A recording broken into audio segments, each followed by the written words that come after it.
সাকিব ভাই he is a super talented actor. Shakib ভাই হচ্ছে আমাদের সবচেয়ে মানে প্রমিনেন্ট এবং সবচেয়ে জনপ্রিয় একজন মানে big superstar in our Bangladesh. বছরে অন্তত 2টা সিনেমা উইক দরকার, যেটা হচ্ছে ঈদের বাইরে হবে, যেটার জন্য সরকারি ছুটি থাকবে, সব মানুষ সিনেমা দেখবে। দম অবশ্যই দেখবো। আচ্ছা, অবশ্যই দম দেখবেন। নিশু ভাই মানে অ্যামেজিং অ্যাক্টিং করেছে।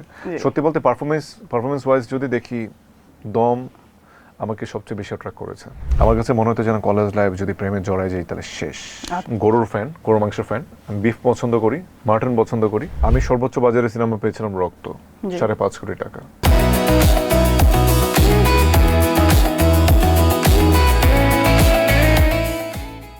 ঘরে ঘরে চলছে ঈদের আনন্দ, আর আপনাদের ঈদের আনন্দকে খানিকটা বাড়িয়ে দিতে চলে এলাম এনপিবির ঈদ নিয়ে বিশেষ আয়োজন বিআরবি ঈদ আড্ডা অনুষ্ঠানে। সঙ্গে আছি আমি মারজান সুমি, এবং আমার সাথে আজ আড্ডায় যুক্ত হয়েছেন আমাদের সবার প্রিয় বাংলাদেশের জনপ্রিয় চিত্রনায়ক এবং one of the very handsome hero Ziaul Roshan. কেমন আছেন ভাইয়া? ঈদ মোবারক। ঈদ মোবারক। কেমন আছো? জি, ভালো আছি। আপনাকে আজকে আড্ডায় পেয়েছি, একটা খুব ক্যাজুয়াল আড্ডা দিব। আমাদের এই আয়োজনটাই আসলে ঈদকে ঘিরে নানান ধরনের গল্প এবং আড্ডা। একটু জানতে চাই আপনার কাছে ঈদ মানে কি? আমার কাছে ঈদ মানে হচ্ছে বাবার সঙ্গে নামাজ পড়া।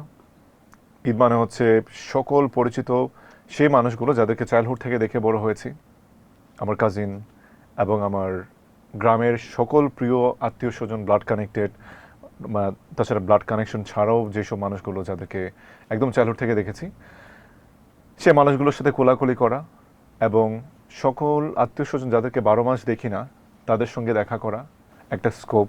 এবং ঈদ মানে হচ্ছে আনন্দ। আচ্ছা, আমার মনে হয় সবার মতো জিয়াউল রোশনের ঈদও অনেকটা একই রকম, কিন্তু যেহেতু আপনি নায়ক, সেক্ষেত্রে হচ্ছে জনপ্রিয়তার একটা ব্যাপার থাকে। যখন এলাকায় যান, আপনি তো, আমি যতদূর জানি আপনি ব্রাহ্মণবাড়িয়ার ছেলে, তো এলাকায় আপনাকে ঘিরে কি একটা আলাদা আনন্দ থাকে?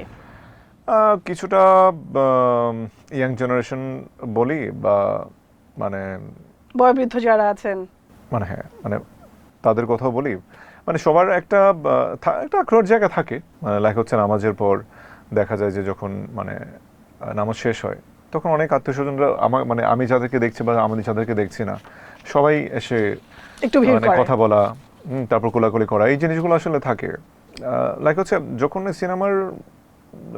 সিনেমা যখন একদমই শুরুর দিকে আসি, তখন একটু ওরা একটু বেশি এক্সাইটেড থাকতো যে না, রোশন গ্রামের ছেলে, সিনেমা অঙ্গনে গেছে, তাকে সিনেমা হলে গিয়ে দেখা যায়। সো এই বিষয়টা হয়তো অনেকটা কেটেছে, এখন অনেকটা নর্মাল কন্ডিশনে এসেছে, যার ফলে মানে মানে মোর ওভার অ্যাকচুয়ালি আমি যত কিছু হোক না কেন, আমি ওনাদের সঙ্গে ঈদটা করতে বেশি ভালোবাসি। আচ্ছা, এলাকায় গিয়ে আসলে বললাম না যে চিরচেনা সেই পরিচিত মানুষগুলো যাদেরকে চাইল্ডহুড থেকে দেখেছি, তাদের সঙ্গে। খুব ডেঞ্জারাস এলাকার ছেলে তো আপনি, তো ছোটবেলায় কি খুব মার ডেঞ্জারাস এলাকা ব্রাহ্মণবাড়িয়ার খুব মানে স্পেসিফিকলি বলতে গেলে একটা বা দুটা থানা হইতে সমস্যাগুলো হয়। এটা এই থানা, আমাদের থানা এই সব থেকে মুক্ত। আচ্ছা, আপনাদের থানায় বাস নিয়ে মারামারি, তারপর দৌড়াদৌড়ি এগুলো এলাকায় হয় নিয়ে না? আমাদের ইনফ্যাক্ট খুন খারাপে কোনো কিছু হয় না। আচ্ছা, সবচেয়ে নিরীহ মানে ব্রাহ্মণবাড়িয়ার মধ্যে যতগুলো থানা আছে, সবচেয়ে নিরীহ অঞ্চলের মানুষ আমরা। আচ্ছা আচ্ছা, ছোটবেলার কথা আসলো যেহেতু, একটু ছোটবেলার ঈদের স্মৃতি বা ছোটবেলার ঈদটা কেমন হতো একটু ছোট করে যদি সেটা জানতে চাই। ছোটবেলার ঈদটা ভেরি স্পেসিফিকলি যখন একদম চাইল্ড এইজের কথা চিন্তা করি, লাইক 3 ইয়ার আগে, ক্লাস 3 ইয়ারও আগে, কাজিনদের সঙ্গে একসঙ্গে লাইক হচ্ছে যখন ঈদের চাঁদ উঠতো, এই মানে চতুর্দিকে দৌড়াদৌড়ি, কারণ তখন ঈদের চাঁদ যখন উঠতো, চাঁদের একটা আলো থাকতো, সে আলোটাই কোনো লাইট না থাকলেও কেমন যেন একটা ফকফকে একটা মানে অ্যাম্বিয়েন্স ক্রিয়েট হতো। তখন বেশ দৌড়াদৌড়ি করা, একটু ফিল করতে ভালো লাগতো যে আগামীকাল ঈদ, আগামীকাল নতুন জামাটা পরবো। তারপর হচ্ছে অনেক সবাইকে, কাউকে জামাটা দেখানো যাবে না, তারপরও নিজেকে কন্ট্রোল করতে না পারা, সবাইকে জামা দেখিয়ে ফেলা, একজন করে দেখে দেখে বলা কাউকে কিন্তু বলিস না যে আমি তোকে দেখাইছি, কিন্তু সবাইকে দেখাইছি। তো এই মজার বিষয়গুলো অনেক বেশি ঘটতো। তো এটা একটা কম্পিটিশনের বিষয় ছিল যে না, আমার জামাটা সবচেয়ে বেশি সুন্দর, সবচেয়ে বেশি সুন্দর জামাটা আমি পরবো, এই তো। আচ্ছা, আর ছোটবেলায় তো হচ্ছে কি বেশিরভাগ ঈদই তো বোধহয় পরিবার পরিজন সবার সাথে গ্রামেই করা হয়েছে, যেহেতু আমার গ্রাম বলতে আমার যেখানে জন্মস্থান, আমি তোমাকে যে গল্পটা বললাম সেটা জন্মস্থানের। আমার বাবা যেহেতু প্রথমে ইউপি চেয়ারম্যান ছিলেন, যখন আমার একদম চাইল্ড এজটাতে আমার বাবা ইউপি চেয়ারম্যান ছিলেন, পরবর্তীতে আব্বু যখন মেয়র হয়, তখন মানে ইয়াটা তো একদমই গ্রাম ভিত্তিক, ইউপি নির্বাচনটা, আর বাবা যখন পৌরসভার মেয়র হন, তখন আমরা মানে ওই সদরে চলে আসি আর কি, একদম ছোটবেলায়, সেটা যখন ক্লাস 3-4 ছিলাম তখন। তো যার ফলে ওই ঈদের নামাজটা ওখানে গিয়ে পড়া হয়। ইনফ্যাক্ট আমি এখনো পর্যন্ত আমার আত্মীয়দের, যেহেতু আমাদের চাচা চাচি নানা নানি সবার মানে মানে দাদা দাদির কবরগুলো যেহেতু গ্রামের বাড়িতেই, সে কবর জিয়ারত করার জন্য হলেও আসলে ওই ঈদের নামাজটা ওখানে পড়ি আর কি সবসময়। আচ্ছা, আপনার নামটা কে রেখেছিল? আমার আসলে অনেকগুলো নামে আমাকে ডাকে। আমার ফ্রেন্ড সার্কেলরা রিক্ত নামে ডাকে, আমার বাবা আমাকে পরাণ নামে ডাকে, শাহপরাণের। মাঝে মাঝে কি আপনি কনফিউজ হয়ে যান না এত নাম? না, আমার বাসায় আম্মু আব্বু পরাণ বলেই ডাকে। আচ্ছা। আর আমার ইউনিভার্সিটিতে বা স্কুল মানে কলেজে আমার ফ্রেন্ডরা সবাই আমাকে রিক্ত নামে চিনে। ইনফ্যাক্ট আমাকে সিনেমাতে আসার আগ পর্যন্ত রিক্ত নামেই চিনতো। রোশন ওয়াজ ওয়ান অফ মাই নেম, যেটা আমার আব্বু হয়তো এনে আমার ডাকতো না। আব্বু আব্বু আসলে পরাণ নামটাতে বেশি কমফোর্ট ফিল করতেন আর কি, কারণ যেহেতু আমার জন্মের আগে আমার বাবা একরকম নিয়ত করেছিলেন আর কি শাহপরাণের মাঝে গিয়ে যে আমার ছেলে হলে তার নাম রাখবো পরাণ। তো আপনারা কয় ভাই বোন একটু সেটা জানি? আমার দুই বোন, আমি এক ভাই। আমি সবার ছোট, এবং মানে আমার খুবই রেসপেক্টেড এবং আমার ফ্যামিলি খুব আদরের। স্বাভাবিক, যেহেতু মানত করা হয়েছিল। এবারে একটু জানতে চাই যে আসলে ছোটবেলায় ঈদের কিন্তু আমাদের সবারই একটা এক্সাইটমেন্ট থাকতো সালামি নেয়া, নতুন জামাও একটা এক্সাইটমেন্ট ছিল, এবং আপনি যেরকমটা বললেন ঈদের চাঁদ দেখা। আমাদের ঢাকায় যারা আমরা বড় হয়েছি ঈদের চাঁদ খুব একটা দেখা যেত না, শুধু খবরে শুনি। সো যারা দেখা যায় মফস্বলে বা গ্রামে আছে, কিংবা এই যে যারা হচ্ছে সদরে বড় হয়েছে, তারা তো ঈদের চাঁদ দেখতো, অনেকগুলো এক্সাইটমেন্টের জায়গা। আপনার কাছে সবচেয়ে বেশি এক্সাইটমেন্ট কিসে ছিল? মানে সালামি, নতুন পোশাক, নাকি ঈদের চাঁদ দেখা? না, আমার ঈদের দিনে নামাজ পড়ার পরে আমি একদম যখন ছোট ছিলাম, ওই চাঁদের বিষয়টা তো আছেই, ওই যে কাপড় দেখানো একজন আরেকজনকে, আর হচ্ছে কখন কাপড়টা পরবো। আমার অনেক সময় এমন হতো যে ঈদে আমি কখনো মানে পাঞ্জাব এবং ওই দুইটা কাপড়ই পরা হতো, কিন্তু আমার সবচেয়ে বেশি প্রায়োরিটি লিস্টে ছিল হচ্ছে ইয়ে করা, কি যেন বলে, ক্যাজুয়াল ড্রেসটা পরা। কারণ ক্যাজুয়াল ড্রেসটা পরে আমি অনেক জায়গায় ঘুরবো, তারপর হচ্ছে একটুখানি বাইক চালাবো, ওই টেন্ডেন্সিটা খুব বেশি ছিল। তো যার জন্য আমি অনেক সময় দেখা যেত যে আব্বু নামাজে গিয়েছে, মানে দেখে যে আমি ক্যাজুয়াল ড্রেস পরে রেডি হয়ে আছি, আমি বললো তুমি পাঞ্জাবি পরো, আমি বলছি না আমি এটা পরো, একবারে বেরোবো তো ওখান থেকে ডাইরেক্ট বেরোবো, ঘুরতে চলে যাবো। তো এরকম হয়েছে। তবে ওই ঈদের দিনটায় ওই কাপড় চোপড় পরাটার মধ্যে একটা এক্সাইটমেন্ট কাজ করতো, আর নামাজের পরে ঘোরাঘুরিটা একটা এক্সাইটমেন্ট কাজ করতো। আচ্ছা, তো এমন কি কখনো হয়েছে যে ধরেন আপনার কোনো একটা পছন্দের জামা আপনাকে কিনে দেওয়া হয়নি, বা আপনি সেই ঈদে হয়তো পছন্দের জামা পাননি, আপনার খুব মন খারাপ হয়েছে? না, এমনটি হয়নি কখনো।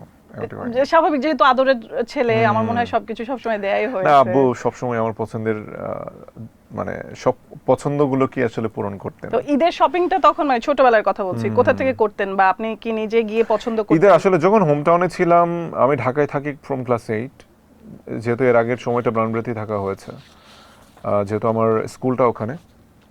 সো শপিং টপিং এর জন্য বা ঘোরার জন্য, বেড়ানোর জন্য রিলেটিভরা যেহেতু থাকে, ঢাকা অল টাইম আসা যাওয়ার মধ্যেই থাকতাম। আর এই ক্লাস 8-এ আসলে আমি permanently I started to live in Dhaka. আচ্ছা, তো দেখা যাচ্ছে এই যে পছন্দের কাপড় তো সবসময় পেয়েছেন, এমন কি কখনো হয়েছে যে কোনো একটা জামা আপনার এখনো মনে আছে যে ওই ঈদে আমি, মানে আমার এত পছন্দ হয়েছিল জামাটা, বা ওই জামাকে ঘিরে কোনো স্মৃতি, এরকম কি কিছু আছে? জামাকে ঘিরে স্মৃতি, হ্যাঁ, কোন একটা ঈদে আব্বু একটা ড্রেস দিয়েছিল, মামা একটা ড্রেস দিয়েছিল। তো আমার এখনো মনে আছে যে মামা এখন মানে উনি প্রয়াত হয়েছেন, আল্লাহ তাআলা জান্নাত নসিব করুক। আমার খুবই প্রিয় একজন মানুষ। মামা আমাকে একটা ড্রেস দিয়েছিলেন, সেই ড্রেসটার কথা আমার এখনো মনে পড়ে, যেটা পরে আমি মানে বিকেলের পরে ঘুরতে বের হয়েছিলাম। আচ্ছা, খুব চমৎকার একটা স্মৃতি কিন্তু মামাকে মনে পড়া। আসলে সবসময় তো আমরা মা বাবা তাদের মনে করি, কিন্তু এটা একটু ভিন্ন ছিল। তো সালামির ব্যাপারে আবার একটু আসি। মনে আছে যে সর্বপ্রথম কত টাকা সালামি পেয়েছিলেন?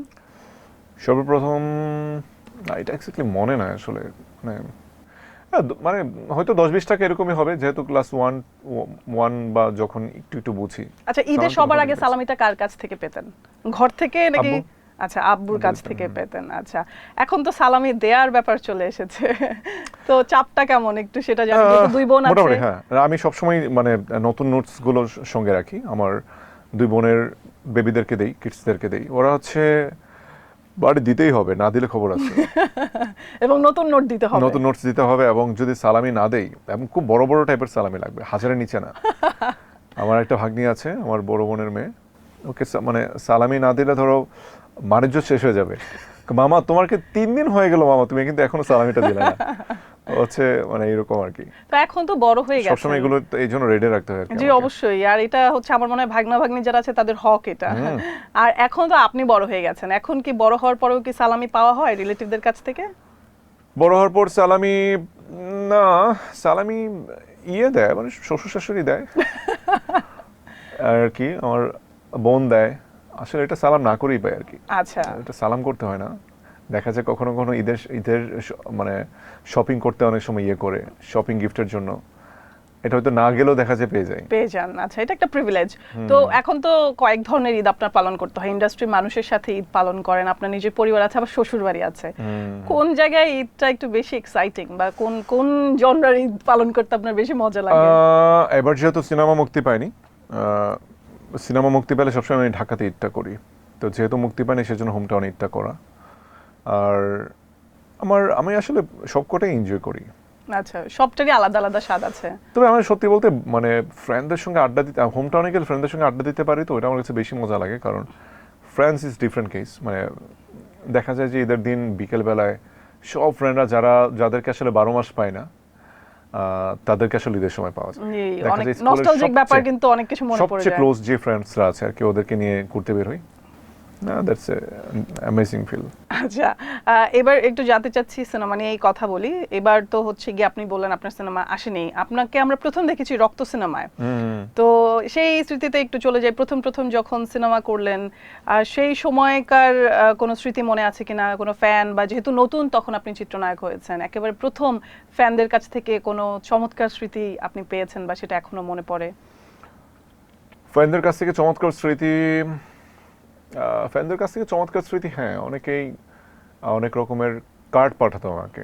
মানে কার্ডগুলো হচ্ছে কি, খুব আমরা যেরকম কার্ড পারচেস করি ওই রকম না, অনেকগুলো ছবি দিয়ে, মানে আমারই অনেকগুলো ছবি দিয়ে হয়তো ফেসবুক থেকে এগুলো মানে হয়তো প্রিন্ট করিয়ে দেখা যায় এত সুন্দর চমৎকারভাবে কার্ড, মানে অ্যামেজিং আসলে। মানে ওই জিনিসগুলো আসলে ভক্তরা ছাড়া কখনো কেউ বানাতে পারবে না। জি। আর দেখা যায় যে সিনেমা হলে ভিজিট করতে গিয়ে অনেক সময় অনেক ক্রেজি ফ্যানদের ভালোবাসা পেয়েছি, মানে আচ্ছা, ওদের উত্তেজনা, এক্সাইটমেন্ট, এই জিনিসগুলো আসলে খুব উইয়ার্ড কোনো মানে ঘটনা কি ঘটেছিল কখনো? উইয়ার্ড বলতে উইয়ার্ড আসলে ফ্যানদের সঙ্গে মোমেন্টগুলো আসলে উইয়ার্ড মানে আমি কখনো বলবো না, বা ওইরকম বাজে হিসেবে কোনো কিছু আমি দেখি নাই। অনেক সময় হয় দেখা যায় যে অনেক বেশি কোনো একটা হলে গেছে, অনেক বেশি ক্রাউড, সেটা ঢাকার বাইরে ম্যাক্সিমাম, বাংলা ঢাকার ভেতরে তো সিনেপ্লেক্সগুলোতে এরকম হয় না। জি। ঢাকার বাইরে কোনো একটা লোকাল হলে গেলাম, আসলে যাওয়ার পর দেখা গেলো হুরারের মাঝখানে আমি নিজেই ভেসে চলে যাচ্ছি কোনো একটা দিকে। এরকম হয়েছিল একবার আমার সাইকো মুভির জন্য বগুড়া গিয়েছিলাম একবার, বগুড়া না সরি এটা আমি লোকেশনটা মনে করতে পারছি না। তো ওই অঞ্চলটাতে যাওয়ার পরে মনে হচ্ছিল যে আমাদেরকে ওনারা যেন ভাসিয়ে নিয়ে যাচ্ছে, এত জনস্রোত ছিল?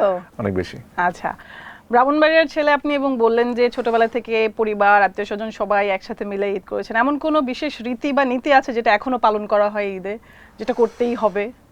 এমন রীতিনীতি না আসলে, আমাদের তো এরকম হয়তো পরিবারের সবাই মিলে একসাথে হতেই হবে, বা এরকম কোনো একটা রিচুয়াল? হয়তো মানে সবাই তো হয়তো, এটা তো সবসময় হওয়াটা আসলে এক প্রয়োজন। কারণ ঈদের সময় যেরকম একটা স্কোপ পাই, দেখা যায় যে সবাই যার যার নিজের লাইফ নিয়ে বিজি থাকে, সো ওই সময়টা একসাথে না হলে তো হয় না আসলে। জি। আপনি তো এখন বিবাহিত জীবনে আছেন, সংসার আছে নিজেরও, তো স্ত্রীর সাথে প্রথম ঈদের কথা যদি একটু বলি, সেটা কেমন ছিল যদি একটু আমাদের দর্শকদের সাথে শেয়ার করেন? ফার্স্ট ঈদ, প্রথম ঈদের সময় মানে আফটার উই গট ম্যারিড, ওইটা হোম টাউনে আমাদের বাড়িতে করেছে। আচ্ছা। আমাদের ওখানে করেছিল। ওটা লাইক আমাদের তো আসলে যখন আমরা আনুষ্ঠানিক কথা করি সেটারও অনেক আগে আমরা বিয়ে করেছিলাম, যেটা হয়তো বা হিডেন ছিল, কেউ জানতো না। তো আমার আব্বু আম্মু জানতেন, ওর ফ্যামিলি থেকে শুধুমাত্র আম্মু জানতো। তো কোনো একটা সময় ঈদের সময় ওকে আমি নিয়ে চলে যাই আর কি আমাদের হোম টাউনে। শি গট সারপ্রাইজ যে আসলে আমাদের আনুষ্ঠানিকতা তখনও হয়নি, কিন্তু আমার বাসায় ওকে খুব চমৎকারভাবে বরণ করে নিয়েছিল। তার মানে বাসা অনেক সাপোর্টিভ ছিল? বাসায় যেহেতু জেনেছে, সো মানে যেহেতু জেনেই গেছে, সবাই তো জানে যে she is my wife, so বেশ চমৎকারভাবে ওকে, মানে একটা ঘরোয়া একটা আয়োজন ওকে বরণ করার পর না, মানে শি গট সারপ্রাইজড। আচ্ছা। যেমন ও ভাবতেই পারছে না যে মানে somebody is doing with me. আচ্ছা, তো ঈদ নিশ্চয়ই তাহলে অনেক বেশি স্পেশাল ছিল, তার কোনো রকম ঝামেলাও হয়নি এবং আপনারও আমার মনে হয় সময়টা অনেক আনন্দেই কেটেছে। সবিজ অঙ্গনে তো আপনার অনেক বন্ধু বান্ধব আছে, বা কাজ করতে গেলে তো অনেক কলিগদের সাথে ভালো সম্পর্কও থাকে, তো ঈদে বাড়িতে বেড়াতে আসে এরকম বন্ধু বান্ধব সবিজ অঙ্গনে কারা আছে?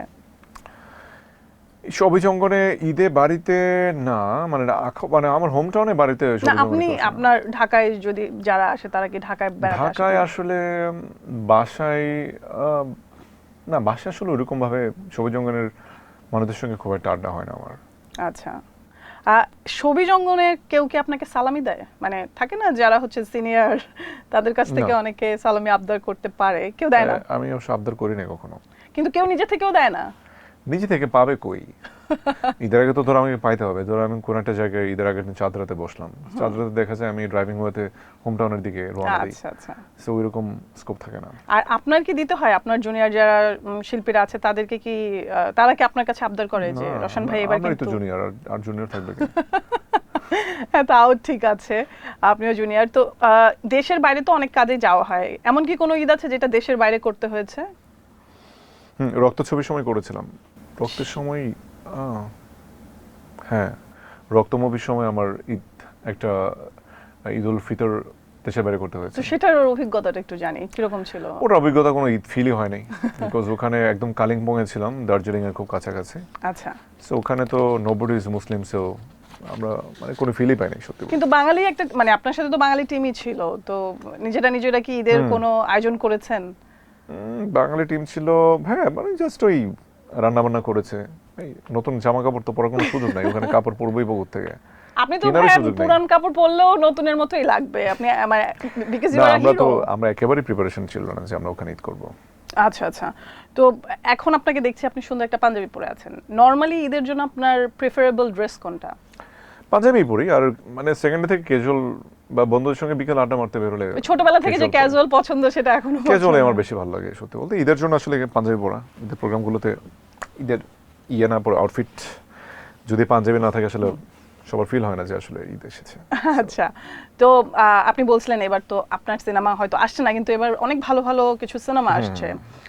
তো আপনি কি সিনেমা হলে এবার সিনেমা দেখতে যাবেন? আমি সবসময় যাই, এবারও যাব। কোন সিনেমাটা দেখবেন? প্রিন্স দেখবো, প্রেসার কুকার দেখবো, মেহেদী হাসান ভাইয়ের রাক্ষস সিনেমাটা দেখবো, আসছে, জি। তারপর দম অবশ্যই দেখবো। আচ্ছা, অবশ্যই দম নিশু দেখবেন। ভাই মানে অ্যামেজিং অ্যাক্টিং করেছে জি। সত্যি বলতে। পারফরমেন্স ওয়াইজ যদি দেখি, দম আমাকে সবচেয়ে বেশি অ্যাট্রাক্ট করেছে। আচ্ছা, তার মানে হচ্ছে জিয়াউল রোশনের কাছে দম এগিয়ে আছে। মানে পারফরমেন্স ওয়াইজ আমার কাছে মনে হচ্ছে it has a very deep story, আর বাকিগুলো তো বোঝা যাচ্ছে না, বাট আই উইল ওয়াচ সবগুলোই দেখব। সবগুলাই দেখবেন, এবং এত চমৎকার সিনেমাগুলো ঈদে রিলিজ হচ্ছে, আমার মনে প্রতিটা হয় সিনেমার সবাই দেখা ট্রেলারে উচিত। এবার খুব ভালো হয়েছে, মানে ইমপ্রেসিভ সবগুলোই। আচ্ছা, আপনার রিসেন্ট একটা কাজ নিয়ে একটু কথা বলতে চাই। একটা মিউজিক্যাল ফিল্মে কাজ করেছেন এবং খুব চমৎকার লোকেশনে আমি আপনার কাছ থেকেই দেখেছি টিজারটা, খুবই সুন্দর। এটা নিয়ে একটু শুনবো কাজের অভিজ্ঞতা এবং মিউজিক্যাল ফিল্ম শুরুটা। তো নর্মালি করি না, সচরাচর আমাদের একদমই নিট অ্যান্ড ক্লিন। যদি কোনো শুধু গানের শুটিং হয় সেটাকে আমরা মিউজিক ভিডিও বলি। আর আর এটা আসলে একটা স্টোরির উপর বেস করে একটা চমৎকার একটা স্টোরি, যেটা আসলে এখনকার সময়ের গল্প না, জি। অনেক আগের একটা গল্প, এবং খুব একটা নির্দিষ্ট স্পেসিফিক রোড একটা এরিয়ার একটা গল্প, যেখানে সবকিছু এত উন্নত না, আচ্ছা, তবে খুব সুন্দর চমৎকার একটা লোকেশনে চমৎকার একটা গল্পে খুব চমৎকারভাবে স্টোরিটাকে মানে প্রেজেন্ট করা হয়েছে। জি। গানটা সবাই ভীষণ পছন্দ করেছে। এটা আসলে যদি বলি আমি কেন করেছি বা এটা আসার গল্পটা কি, মিউজিক ফিল্মের জন্য আমাকে ডিরেক্টর প্রথমে কল দেয়, দিয়ে বলে যে একটা মিউজিক ফিল্ম আমরা করতে চাই, তুমি কি করবা? আমি সহজ স্বীকারোক্তি দিয়েছি যে না, করবো না। দেন বললো যে করবা না, আচ্ছা। মানে মুখের উপর না করে দেওয়াতে ডিরেক্টর কতক্ষণ চিন্তা করলো যে আচ্ছা তোমার গানটা পাঠাই, তুমি শোনো, গানটা ভালো লাগলে তাহলে দেখো না গানটা। পরিচিত সার্কেলের মধ্যে ডিরেক্টর ছিল মাহিন আওলাদ। তো পরে যখন গানটা পাঠাইলো, গানটা শুনে আমার কাছে খুব ইমপ্রেসিভ লাগছে। আমার পাশে আমার ওয়াইফ এসেও বসা ছিল, তখন সেও বললো যে না, গানটা তো সুন্দর। তখন আমি ফোন দিলাম, ওকে ফোন দিয়ে বললাম যে লোকেশন কোথায় করবা, কি প্ল্যানিং, কিভাবে করতেছে, এক্সিকিউশনটা কিভাবে করবা, এটা কি লিপের উপর গান যাবে নাকি স্টোরি ওয়াইজ শুধু মাত্র মন্টেজের উপর যাবে, পুরো বিষয়টা যখন ও আমাকে এক্সপ্লেইন করে বললো, এই প্রতিটা রিকোয়ারমেন্টসই আমার খুবই পছন্দ হয়েছে এবং খুবই আমার কাছে মানে আমি খুব তৎক্ষণাৎ ডিসিশন নিয়েছি যে ঠিক আছে করব। আচ্ছা, কারণ এই সেটগুলো বানানোর জন্য যে বাজেটটা মানে ইট ওয়াজ হিউজ, কারণ যে লোকেশনে এইসব জায়গাতে মানে এইসব অ্যারেঞ্জ করে প্রপারলি ধরো একটা সুইজারল্যান্ডের একটা ফিল দিয়ে হ্যাঁ কিছু কাল্পনিক টাইপের বাড়ি বানানো, ইটস ভেরি টাফ। এবং খুব চমৎকার সুন্দরভাবে কিন্তু সেটগুলো করেছে। সেট সেটগুলো খুবই ডিরেক্টরকে চমৎকার আসলে হয়েছে, ধন্যবাদ খুবই দিতে হয়। ভালো অ্যারেঞ্জমেন্ট ছিল এবং এই জন্য আসলে কাজটা করা, বিশেষ করে গানটা পছন্দ হয়েছে এবং সবকিছু মিলিয়ে কোঅ্যাক্টর ছিল আমার সঙ্গে চমক, জি, আমার কাছে ভীষণ ভালো লেগেছে। না আমারও কিন্তু খুবই ভালো লেগেছে, আমি জানি Thank you so much, দর্শকদেরও thank you. অবশ্যই ভালো Thank you. লাগার কথা। তো জিয়াউল রোশনের সিনেমা আমরা কবে দেখব? অনেকদিন যাবত আসলে সিনেমা আমার দেখা যাচ্ছে না। আমার 4টা ফিল্ম অলরেডি মানে পোস্ট প্রোডাকশন ডান হয়েছে। জামদানি, এটা আজাদ আবুল কালাম ভাইয়ের লেখা, অনুরুদ্ধ রাসেলের ডিরেকশনে। জামদানি পল্লীর খুবই মানে অসাধারণ একটা টপিকের উপরে এবং খুব অসাধারণ একটা গল্প, উনি 3 মাস থেকে গল্পটা লিখেছেন। আমরা জানি যে আজাদ আবুল কালাম ভাই ভীষণ পাভেল ভাই নামে পরিচিত, উনি খুবই গুণী একজন মানুষ এবং লিখেন খুব চমৎকার, অসাধারণ একটা গল্প। এই ছবিটা রেডি হয়েছে, হয়তোবা প্রক্রিয়াধীন আছে, কবে রিলিজ দিবে প্রডিউসার নিজেই জানেন। এবং সেই সঙ্গে আমার সর্দার বাড়ি খেলা নামে একটা সিনেমা, যেখানে আমি প্রথমবার একদম অচপাড়া গ্রামের কুচকুচে কালো ছেলেটি, আপনি কোথায় কালো? কুচকুচে কালো মানে একটা মানে সত্যি বলতে আমার হয় কি আমার সিনেমা ইন্ডাস্ট্রিতে গ্রামের চরিত্রগুলোতে কেউ আমাকে ভাবতে বিলিভ চায় না। করতেছে না। আর গ্রামের চরিত্রগুলো তো লাইক হচ্ছে ধরো যেমন পুষ্পা, একেবারেই একদম গ্ল্যামারলেস একটা খুব রাফ অ্যান্ড টাফ ক্যারেক্টার। আমরা সিনেমা আমাদের গ্রামের চরিত্রগুলোতে ওই রকম হয় না, আমাদের একটা মাথার মধ্যে থাকে যে না মন পোড়ার মতো একটা গ্রামের চরিত্র, মন পোড়ার মতো খুব ঠান্ডা মেজাজের একটা গল্প, ভায়োলেন্সটা থাকে না। তো ওই ভায়োলেন্সটা না থাকার কারণে আমি ওইরকমভাবে ওই টাইপের সিনেমাগুলোতে আমাকে নিতে চায় না, বলে যে না ওরে যদি গ্রামের চরিত্রে সব কিছু ঠিকঠাক করে তারপরে গ্রামের চরিত্রের মতো লাগে না। That's a main barrier. ওটা I took it as a challenge. আমার কাছে মনে হয়েছে যে I have to do this, এটা আমাকে করতেই হবে। তো আমার এত চমৎকার একটা গল্প, আমি এটা সব কি যেন বলে নাট্যকলা বিভাগের প্রফেসর, তারপর হচ্ছে বড় বড় সব শিল্পী, তারপর হচ্ছে এই অঙ্গনের সব মানুষরা মিলে না সিনেমাটা বানাইছে। আচ্ছা, এবং গল্পটা যেমন সুন্দর, গল্পের ভাষা এবং সংলাপগুলো যেমন সুন্দর, তেমনি লোকেশন, তারপরে আমার একটা গ্রামের এত চমৎকার একটা বাড়ি, সবগুলো মানে একদম ধরো মানে শুনশান, কোনো কিছু নাই, ধান ক্ষেতের মাঝখানে একটা বাড়ি। এটা 17 দিন লাগে সুন্দর করে এটা বানিয়েছে। তো এরকম একটা গল্পে আই গট স্কোপ। আমি ডিরেক্টরকে ধন্যবাদ জানিয়েছিলাম যে you are the first one যে এরকম একটা গল্পে আমাকে নিয়ে করার সাহস করেছে এবং I will never let you down. Then আলহামদুলিল্লাহ ছবিটা খুবই ভালো হয়েছে এবং ওই যে বিশ্বাসযোগ্যতার যে জায়গাটা, ওইটা মনে হয় যে 80% গেইন করতে পেরেছি আর কি। আচ্ছা, আর এই ছবিটা ছাড়াও আমার যেমন প্রেম পোড়ার নামে একটা ছবি আছে বেঙ্গল মাল্টিমিডিয়ার, সিনেমাটা মুক্তির অপেক্ষায় আছে, আই ডোন্ট নো কখন দিবে। মানে আজকাল আমাদের সিনেমাগুলো ন্যাশনাল অ্যাসিডের মতো প্রডিউসার আটকে রাখেন।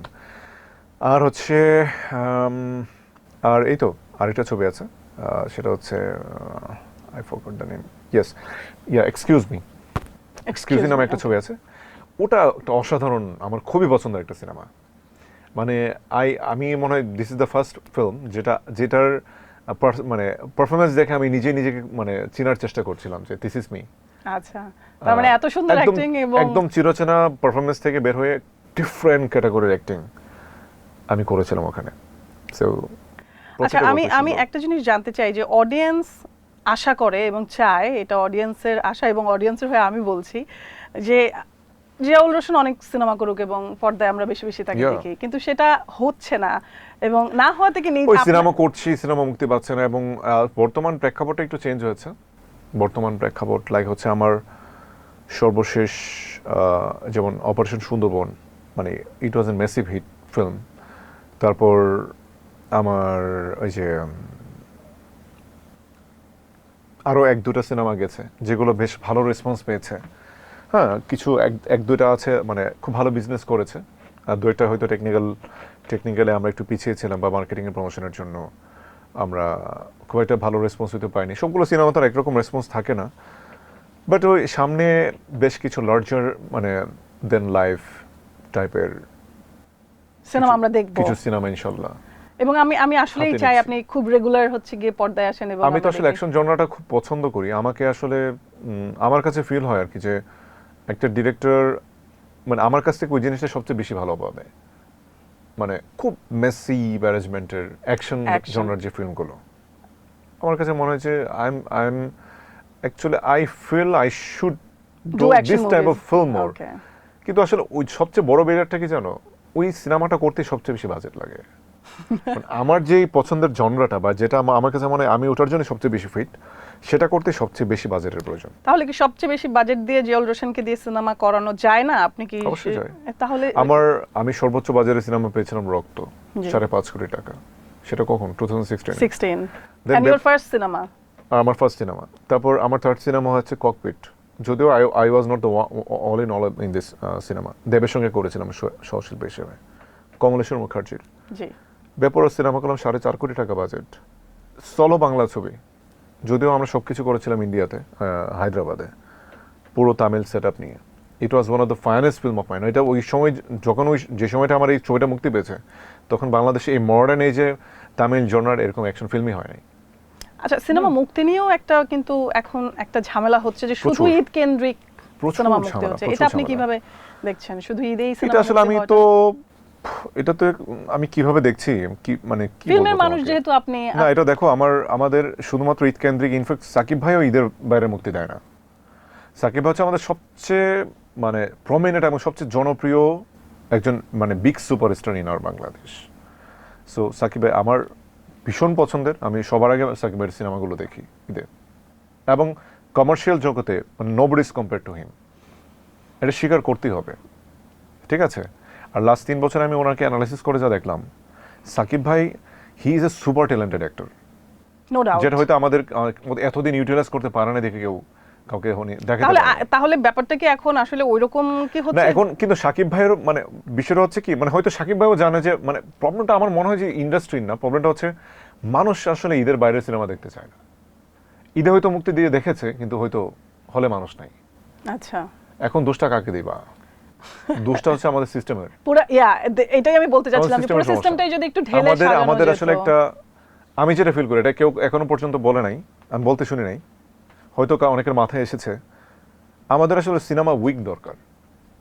বছরে অন্তত 2টা সিনেমা উইক দরকার, যেটা হচ্ছে ঈদের বাইরে হবে, যেটার জন্য সরকারি ছুটি থাকবে, সব মানুষ সিনেমা দেখবে। এবং আগে কিন্তু ভাইয়া ফ্রাইডেতেও সিনেমা রিলিজ হতো ঈদের বাইরে, বা হচ্ছে ফ্রাইডেতে সিনেমা শুধু ফ্রাইডেতে গিয়ে সিনেমা দেখে, এরপরে সবাই কর্মব্যস্ত। ওই যে বলো না, তো কমপক্ষে 2 থেকে 3 দিন, 3 দিন মানে ধরো ঈদের মতো করে 3 দিন অন্তত পক্ষে যদি ছুটি দেয়, এবং সিনেমা উইক হিসেবে পুরো বাংলাদেশে সেটাকে যদি প্রচার করে, যে না টুডে ইজ গোয়িং, আগামী 3 দিনের সিনেমা সপ্তাহ, সিনেমা সপ্তাহ, অনেক বড় বড় সিনেমা হলগুলোতে বড় বড় সিনেমা মুক্তি পাবে। তাহলে ঈদের বাইরেও আরো 2টা যদি সিনেমা উইক থাকে, দেখা যাবে যে আরো 2টা মানে বড় অকেশনকে কেন্দ্র করে মানুষ সিনেমা মুক্তি দিবে, যেটা আমাদের এখানে নাই। আমার মনে হয় যারা শুনছে যদি কারো চোখে পড়ে, এটা একেবারে আমার কল্পনা থেকে এসেছে। সিনেমা সংশ্লিষ্ট যারা আছে হয়তো তারা এটা যদি করতো, আসলে সিনেমা আমাদের অনেক বেশি হতো, সিনেমার ব্যবসা ভালো হতো, এবং দেখা যায় যে ঈদের সময় গিয়ে সিনেমা হল খোলে, ঈদের আগে বন্ধ। তাহলে কি হবে? চলচ্চিত্র জগতে মোটামুটি 10 বছর হয়ে গেছে আপনার, বা চলছে 10 বছর, 9 বছর, 9 বছর, 10 বছর হয়ে যাবে। এতদিন হয়ে গেছে, আমি আর মনে মনে ভাবছি 5 বছর। আচ্ছা, ধরে নিলাম এখনই আসছেন গত 5 বছর ধরে শুধু 5 বছরই ভাবছি আমি। আচ্ছা, ঠিক আছে, এটা ভালো অবশ্য। একটু জানতে চাই যে এই যে কয়েকটাই সিনেমা করেছেন, আপনি কি সেলফ স্যাটিসফাইড, বা নাকি আপনার ক্ষুধার জায়গা এখনো আছে? আমার খিদার জায়গা, আমার বেপরোয়া সিনেমাটা মিটমাট মানে অনেকটা ফুলফিল করতে পেরেছিল। বেপরোয়া সিনেমাটা ওই সময়ে যেহেতু that was an massive film, তারপর operation Sundarban is one of the finest film of mind. এই দুটোর বাইরে সত্যি বলতে এখনো পর্যন্ত রিলিজ পাওয়া ছবির মধ্যে আমি দুটোকে এগিয়ে রাখবো। আচ্ছা, তার মানে আরো অনেক কিছু দেবার আছে ইন্ডাস্ট্রিকে বা মানুষকে। আমি আসলে অনেক কিছুই দিতে চাই, অনেক কিছু দেওয়ার আমার কাছে ফিল হয় যে আই হ্যাভ ক্যাপাবিলিটি, কিন্তু আমাদের ইন্ডাস্ট্রি আসলে কতটা সক্ষম সেটা একটা সমস্যা। আচ্ছা, ঠিক আছে, আমরা শুধু আশাই করতে পারি, এবং ইনশাআল্লাহ হবে, ইনশাআল্লাহ অলরেডি ইনশাআল্লাহ অনগোইং প্রজেক্ট আছে, নিয়ার অ্যাবাউট 10 crore বাজেটের একটা সিনেমা প্ল্যানিং হচ্ছে। ওয়াও, ভেরি পুরো একটা কংগ্রেচুলেশনস গ্রামকে এন্ড নিয়ে বেস্ট আমরা অফ লাক। সিনেমা করব। আচ্ছা ঠিক আছে, আমরা নিশ্চয়ই দোয়া করব সেটা যেন হয় এবং সুন্দরভাবে ইনশাআল্লাহ। এক্সিকিউট হয়ে যায়। আবার একটু ঈদে ফিরে আসি। আপনার এই পর্যন্ত ঈদের সবচেয়ে স্মরণীয় একটি ঈদের গল্প একটু শুনতে চাই, যেটা আপনার সবসময় মনে পড়ে বা মনে থাকবে। ঈদের সবচেয়ে স্মরণীয় যে কোনো ঈদে যে কোনো ঈদ। আমি একবার এটা ছিল আমি যখন 4-এ পড়ি, নামাজ পড়ার পর আমার দুজন কাজিনকে নিয়ে বাইকের পেছনে বসিয়ে আমি টই টই করে ঘুরছিলাম। আব্বু আমাকে খুঁজে পাচ্ছে না। 4-এ পড়েন, বাইকের পিছনে? আমি একটু মানে মোটামুটি একটু হাইট ভালো ছিল, কিন্তু একদম পুরোপুরি যে মানে মাটিতে পা লাগতো না। গ্রাউন্ডে পা লাগতো ব্যাপারটা এরকম না, একটু একটু লাইক হচ্ছে এটা লাগতো না এরকম আর কি। তো আমার কাজিনদেরকে নিয়ে ওরা ধরা বাইক চালাইতেছিলাম, এখানে যাচ্ছি ওখানে যাচ্ছি, এই গ্রামে যাচ্ছি ওই গ্রামে যাচ্ছি, হুট করে অ্যাক্সিডেন্ট করলাম। লাইক হচ্ছে অনেক জোরে টার্ন করতে গিয়ে ব্যালেন্স করতে পারিনি, কোনো একটা গর্তে পড়ে মানে পাটা ছিলে গেল। ওরাও অক্ষত ছিল, ওরা ব্যথা পায়নি, মানে দ্য ইন্টারেস্টিংলি দে ওয়ার লাফিং। পরে যায় তারা হাসতেছিল, আমার পা দিয়ে রক্ত আসতেছে, কিন্তু চিন্তা করলাম যে বাসে গেলে তখন আর বাইক চালাতে পারবো না, কাজ করি চালাতে থাকি। তো করে কোনো রকম একটা টিস্যু বা কিছু একটা তুলা সামথিং কিছু পায়ে লাগিয়ে আমি আরো 2 ঘন্টা ঘুরলাম, অথচ কিন্তু আমার পায়ের দিকে মানে প্যান্ট রক্তাক্ত হয়ে গেছে। পরে বাসে আসার পরে আব্বু বলছে তুমি নাকি অ্যাক্সিডেন্ট করছো, অলরেডি খবর পৌঁছে গেছে বাসে। মজার বিষয় হচ্ছে আমি যদি কোথাও কোনো একটা কিছু ঘটতো, আমি বাসার আগেই কেন যেন খবর পৌঁছে যেত। আমার আব্বু তো মেয়র ছিলেন, তো দেখা যেত যে ওই তখন তো আব্বু ছিলেন ইউপি চেয়ারম্যান, আপনার ছেলে তো অ্যাক্সিডেন্ট করছে। ওই সত্যি বলতে বাইকের নোটিসেবল কোনো অ্যাক্সিডেন্ট ওইটা ছাড়া আমার লাইফে কোনোটা নাই। দ্যাটস ওয়াই এটা আমার জন্য ছোটবেলা তো অনেক বেশি, খুব ছোটবেলায়। তারপর এই যে আমার আব্বু বললো যে তুমি কি যেন একই অ্যাক্সিডেন্ট করছো। আমি তো আব্বুর সামনে বলতে পারবো না যে আপনি কই শুনছেন। আমি বলছি জি আব্বু। পরে বললো যে দেখি বেশি কাটছে, পরে দেখে এখানে বেশ ভালো ছিলে গেছে। আচ্ছা হোয়াটএভার, মানে ওইটা আমার ফিলই হয় না, আমার কাছে হচ্ছে এন্টারটেইনমেন্টটা ইম্পর্টেন্ট ছিল। ঘুরতেছি আগে ঘুরে নি। আচ্ছা, যেহেতু সব খবর আগে চলে যেত আঙ্কেলের কাছে, তার মানে প্রেম করা হয়নি এলাকায়, না? প্রেম করতে গেলে তো ধরা আমি বললাম ক্লাস 8 তো আমি মানে আমি I started to live in Dhaka. আচ্ছা, প্রেমের স্কোপই হয় না আসলে। আচ্ছা, তাহলে এই জীবন কি জিওল রোশনের প্রেম ছাড়া? আমি খুব ইন্ট্রোভার্ট ছিলাম, তো এই তো প্রেম করে তো বিয়ে করছি। আমি খুব ইন্ট্রোভার্ট ছিলাম, তো আসলে যদি লাইক হচ্ছে দেখা যেত যে কার সঙ্গে চকাচকি হয়েছে, আমি অন্তত আমি গিয়ে প্রপোজাল দেব ওই রকম মানুষ। সুন্দর ছেলেরা এমনিতেও গিয়ে মেয়েদেরকে প্রপোজাল দেয় না। মানে actually I got proposal college লাইফে। তো আসলে মেয়েরা এত প্রপোজাল দেওয়ার তো সাহস করতো। আমি ঢাকা সিটি কলেজে ছিলাম, মেয়েরা তো সাহসী ছিল না। লাইক হচ্ছে ভাল লাগছে দূর থেকে তাকে আছে, মানে উদ্যোগটা তো ছেলেদেরই নিতে হয়, কিন্তু আমি তো উদ্যোগী ছিলাম না। মানে একদম ডিরেক্ট কোনো প্রপোজালই আপনি পাননি? So many proposal I got. আচ্ছা, মানে কলেজ লাইফের সেকেন্ড ইয়ারে I got so many proposals, মানে সো মেনি বলতে 4-5টা আচ্ছা, এরকম। আমি জানতাম, আমি দেখলেই বোঝা যেত যে মানে কারা কারা পছন্দ করে।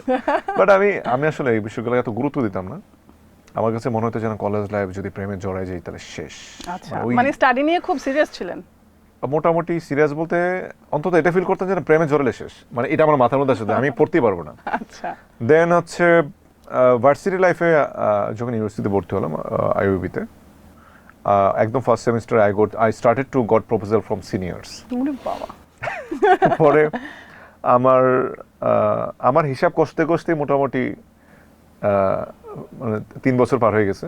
পরে তো আই গট ফ্যামিলিয়ার উইথ, মানে আমার সিনেমাতে আসার পরে আমার লাইক হচ্ছে আমার বেটার হাফের সঙ্গে আমার ফেসবুকে পরিচয় হয়। আচ্ছা, তারপর 2 বছর প্রেম, বিয়ে, আর কি এখন সংসার। আচ্ছা, ইন্ট্রোভার্ট সুন্দর ছেলেদের এটাই হয়, একেবারে প্রেম এবং সেটাই বিয়ে। যাই হোক, এখন কেমন আছেন এই প্রেমিকাকে বিয়ে করে? আসলে আলহামদুলিল্লাহ গোয়িং গুড, আল্লাহ সবকিছু ভালো রেখেছেন। আচ্ছা, ছোটবেলার ঈদ আর এখনকার ঈদের মধ্যে বড় পার্থক্য কি আপনার কাছে, বা আপনার জীবনের সবচেয়ে বড় পার্থক্য কি ঈদের? ওই যে বললাম না, চাইল্ড এইজের যা করতে পারতাম দৌড়াদৌড়ি বাচ্চাদের মতো, এগুলো তার এখন করতে পারি না, এটাই পার্থক্য। আর বিশেষ কোনো পার্থক্য দেখি না। এটাকে ওই তখন হয়তো আসলে এদের নতুন জামা পরার মানে এক্সাইটমেন্ট একটু বেশি ছিল, এখন একটু কম। তখন সালামি পেতাম, এখন তো মনে হয় রেগুলারলি নতুন নতুন জামা পরা হয়। হ্যাঁ, প্রতিদিন হয়তো কোনো না কোনো একটা কাপড় পরা হয়, তো তখন পেতাম, এখন দেই। এই আছে এই পার্থক্য। এটাই পার্থক্য। আচ্ছা, ঈদের খাবার একটু চলে আসি। আমরা বাংলাদেশিরা তো অনেক ভোজন রসিক, খাবার খেতে অনেক পছন্দ করি। Right. আপনার অ্যাপেটাইট কিরকম, কেমন খাওয়া? আমি সবসময় গরুর ফ্যান, গরুর মাংসের ফ্যান। আমি বিফ পছন্দ করি, মাটন পছন্দ করি, এই তো। আর কিন্তু আপনাকে দেখলে মনে হয় না যে আপনি খুব বেশি মাংস খাওয়া দাওয়া করেন? আমি করি, মাংস খাই, ভাত কম খাই। আচ্ছা, ঠিক আছে। সবচেয়ে পছন্দের খাবার কোনটা? গরুর যদি আইটেম হয় সেটা কি? খিচুড়ির সঙ্গে গরু, খিচুড়ির সঙ্গে ভাত, তারপর ভর্তা আমি পছন্দ করি, ডাল পছন্দ করি। মানে সব, মানে বাঙালিয়ানা যে খাবার, বাঙালিয়ানা খাবার বাইরেও অনেক পছন্দ করি, কিন্তু আমি এটাই বলতে পছন্দ করি আর কি, যে আমি বাংলা খাবারটাই বলা ভালো। আচ্ছা আচ্ছা, ঠিক আছে, বুঝেছি। রান্না বান্না কি কিছু জানেন? হ্যাঁ, আমি টুকটাক রান্না পারি। আমার সবচেয়ে ভালো মজার বিষয় হচ্ছে আমার মেজারমেন্ট করার ক্ষমতা খুব ভালো রান্নার ক্ষেত্রে। ওয়াও। লাইক হচ্ছে কতটুকু লবণ দিতে হবে, কতটুকু মানে মশলা দেওয়া উচিত, আমি ইউটিউব থেকে দেখেছি। আমি ভালো চিকেন রান্না করতে পারি, ভালো গরু রান্না করতে পারি। আমি সে সঙ্গে ডিমের ভুনা খুব চমৎকারভাবে করতে পারি। ভুনাটা কিন্তু একটা খুব ভালো ক্রিটিক্যাল এটা বানানো, এবং প্রপারলি লাইক হচ্ছে ধরো আমি যে পেঁয়াজ দিলাম, তারপর হচ্ছে পেঁয়াজটা লাল হওয়ার পরে মশলা দিলাম, নাড়াচাড়া করে, মানে ওইটার আমার কাছে আমি বুঝি, আমার কাছে মনে হয় যে না, আমার লাইক হচ্ছে একটা যে কোনো খাবার প্রপারলি রান্না করলে না, খুব এবং মন দিয়ে ভালোবাসা খাবারই হ্যাঁ টেস্ট হয়। মন দিয়ে রান্না করলে যে ভালোবাসে এটা বিষয় না, এটা দিচ্ছে মিথ। মন দিয়ে অবশ্যই রান্না করতে হবে, তবে রান্নাটা আসলেই প্রপারলি বোঝাটা খুব দরকার। ভালোবেসে করাটাও আমার মনে হয় দরকার। রান্না অনেক সময় ভালোবেসে না করলে মজা হয় না। তো রান্না শেখার কারণটা কি? মানে জীবন সঙ্গিনী কি বলেছিল যে আমাকে বিয়ে করতে হলে রান্না জানতে হবে? না, আমার কেউ রান্না করতে দেয় না। আমি রান্না করলে নাকি আমি কিচেন খুব অগোছালো করে ফেলি। ও কিচেন খুব পরিপাটি, একদম সুন্দর নিট অ্যান্ড ক্লিন রাখতে পছন্দ করে ও। আর আমরা তো ছেলেরা তো আর মেয়েদের মতো করে এত নিট অ্যান্ড ক্লিন করে পারি না। মানে লাইক কিছু একটা কাটলাম, একটা মানে কিছু একটা হয়তো ওদিকে পড়ে গেল, ওর কথা হলো তুমি অগোছালো করে ফেলতেছো, তোমাকে এই জন্য আমি বলি কিচেনে আসবো না। আচ্ছা, তো এই আর কি। আর বউয়ের হাতে রান্না করা কোন খাবারটা ঈদে আপনার বেশি পছন্দ? ও আসলে আগে রান্না বান্না একদমই করতো না, মানে আমার জন্যই রান্না শিখেছে, এবং এখন মোটামুটি সে সবকিছু রান্না করতে পারে। ওয়াও, ভালোবেসে রান্নাও শিখে ফেলেছে। দেখেন মেয়েরা কত কিছু করে ছেলেদের। না, তবে ও সত্যি বলতে কি, ও ভীষণ মানে ও এইরকম মানে সংসারী হবে আমি আই নেভার থট। ও ভীষণ মানে মডার্ন ওয়েতে চলাফেরা করতো, লাইফ লিড করতো। ওর মানে মানে ইন্টারডে একটা খুব ঘোরা টাইপের ওকে মনে হয় নাই, যদিও I love her and I got married with her, কিন্তু এখন দেখলেন সারপ্রাইজিংলি রকমের সঙ্গে, এবং মানে ওই বাসাটাকেই ও সবচেয়ে বেশি পছন্দ করে। আচ্ছা, ওকে, খুবই ভালো ব্যাপার। তো দর্শকদের সাথে ঈদের অনেক শুভেচ্ছা দেয়া নেওয়া হয়, এই ব্যাপারটা আপনার কিরকম লাগে? আগে তো বোধহয় আপনি তো অ্যাকচুয়ালি সোশ্যাল মিডিয়ার যুগ থেকেই নায়ক, তো আপনাকে তো সবসময় সোশ্যাল মিডিয়াতেই হচ্ছে কি বিভিন্ন ধরনের শুভেচ্ছা দেয়। সবচাইতে মজার কোনো স্মৃতি কি মনে আছে যে দর্শক আপনাকে শুভেচ্ছা পাঠিয়েছে ঈদের বা যে কোনো স্পেশাল অকেশনে? বুকে পাঠিয়ে দেয় কেউ বাসায়, কেউ হচ্ছে গিয়ে আবার চিঠি লিখে পাঠিয়ে দেয়। বাসায় তো আসলে অ্যাড্রেস জানবে না, পাঠানোর স্কোপ নাই। না, এরকম ভক্তরা আছে, অনেকে অনেক কিছু পাঠায়, মানে বিশেষ করে কার্ড, গিফট কার্ড। অনেকে বাসা অনেক কিছু নিয়ে আসতে চায়, তো আমি বলি যে না, ডোন্ট ডু দিস, তুমি নিজে এটাকে এনজয় করো।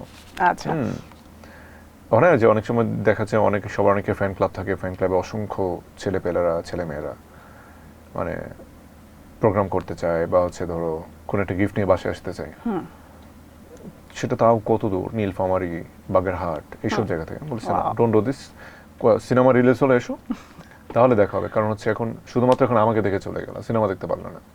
সো ইটস বেটার, মানে এইভাবে তো দেখা যায় যে ওরা অনেক স্ট্রেস নিতে চায় আমার জন্য, যেটা আমি হয়তো না করি। আপনি আবার তাদের ভালোবেসে সেটা না করেন। ওরা হয়তো আবেগের কারণে কষ্টটা আলিঙ্গন করতে ওদের সমস্যা নেই, কিন্তু আই ফিল যে এটা তাদের জন্য অনেক কষ্টের হবে। আচ্ছা, এবারের ঈদটা কিরকম গেল, এবং এবারে ঈদকে ঘিরে আপনার হচ্ছে গিয়ে প্ল্যানটা কিরকম? এবার এটা অ্যাজ ইউজুয়াল, হোম টাউনে যাওয়া, নামাজ পড়া, ফ্রেন্ডদের সঙ্গে আড্ডা দেওয়া, সেকেন্ডেতে আবার ঢাকায় আসা, বাচ্চাদেরকে নিয়ে বের হওয়া। আচ্ছা আচ্ছা, এবারে একটু হচ্ছে গিয়ে জানতে চাই যে অনেক কাজ করেছেন এবং সামনে আরো অনেক কাজ করব, কাজ নিয়ে তো আলাপ হলোই। এমন কি কিছু ক্যারেক্টার আছে যেটা আপনি আপনার, অবশ্যই আমরা চাইবো যে আল্লাহ আপনাকে অনেক দিন বাঁচিয়ে রাখুক, অনেক কাজ আপনি দেন, কিন্তু এমন কিছু ক্যারেক্টার যেটা আপনি অবশ্যই করতে চান এবং খুব দ্রুত সময়ের মধ্যে করতে চান? I live the type of film of Baahubali, তারপর লার্জার দ্যান লাইফ মানে লার্জার দ্যান লাইফের অনেক রকমের ছবি আছে যেগুলো পছন্দ, নট স্পেসিফিকলি বাহুবলী। তুমি বলতে পারো পুষ্পা টাইপের কোন একটা ছবি, ওই রকম অ্যাম্বিয়েন্সের, ওই রকম লুক অ্যান্ড ফ্লেভারের, স্টোরি হয়তো ডিফারেন্ট হবে। তবে ওইরকম একটা ছবি হয়তো খুব বেরো রিসেন্ট আমার ইনশাল্লাহ হবে, আল্লাহ যদি চায় ইনশাআল্লাহ। এই আর কি। রোশনকে দেখে যদি, যেমন আপনিও তো নিশ্চয়ই you look up to someone যে কাজ করছে, আমি হয়তোবা যদি এরকম করে আগাতে চাই, আপনাকে দেখে যদি কেউ ইন্ডাস্ট্রিতে আসতে চায়, তার জন্য আপনার সাজেশন কি থাকবে, কি করা উচিত ইনিশিয়ালি? ইন্ডাস্ট্রিতে সাজেশন কি থাকবে? প্রথম কথা হচ্ছে ইন্ডাস্ট্রি আসলে মানে industry should not be your one and only profession. কারণ ইন্ডাস্ট্রিতে মানে তোমার সিনেমা দিয়ে তুমি টাকা দিয়ে তুমি সাস্টেইন করবে, একটা স্ট্যান্ডার্ড লাইফ লিড করবে, that's not possible at all. ঠিক আছে, এটা হাতে গোনা। সবাই তো শাকিব খান না, ঠিক আছে, তারও অনেক বছর, সবার অনেক শাকিব বছর ভাইয়ের মতো লাক ফেভার করে না। হয়তো শাকিব ভাইয়ের পরে হয়তো আমাদের একটা অপরচুনিটি ক্রিয়েট হবে, যদি সেটা হয়তো হতে পারে, এটা গ্যারান্টি দিয়ে বলা যাবে না। তবে ইন্ডাস্ট্রির ভবিষ্যৎ খুব চমৎকার আমি বলবো না। আমি রোশন হয়তো সিনেমা পাচ্ছি, রেগুলার সিনেমা তুমি নাও পেতে পারো, তাই না? তো ইন্ডাস্ট্রিটাকে আসলে সিনেমা ভালোবাসা ভালো, কিন্তু ওয়ান অ্যান্ড অনলি প্রফেশন হিসেবে I never suggest anyone to choose cinema. Industry as the one and তারপরে অনলি যারা সিনেমাকে ভালোবাসে, মানে অফকোর্স ভালো, মানে এখন ডিপেন্ড করবে যে কেউ কি অ্যাক্টর হতে চায় নাকি নায়ক হতে চায়, মানে ডিপেন্ড করবে। আচ্ছা, এখন তার হচ্ছে অল ওভার লুকস একটা ম্যাটার করে সিনেমার হিরোর ক্ষেত্রে, তার অ্যাটিটিউড ম্যাটার করে।